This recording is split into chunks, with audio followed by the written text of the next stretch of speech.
Tara guys, among surpresa na yung mga yan kasno di ka na sa Mindanao bagong abot birthday man niya. Kung niya mong gisurpresa sa akong manghod, siya ay nagpalit ani. Igor ako nag-video ani guys. Oh. Ah guys.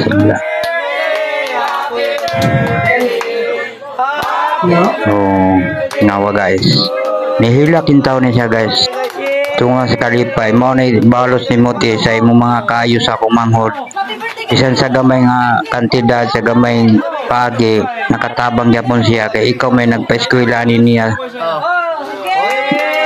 sa una nga nag-eskwela pa. Salamat eh. Kay naamo nangabot natol pa sa imong birthday kani mga igsuon ko ni guys. Nagpasalamat na siya kay ikaw may nagpa-eskwela ani niya. Kaysa bisan pa sa gamay paagi matagang kag kalipay. Happy birthday te. Gikan sa imong mga pag-umangkon tanan. Naisa nagbagulbol siya na pod kuno sunod. Ako na pod.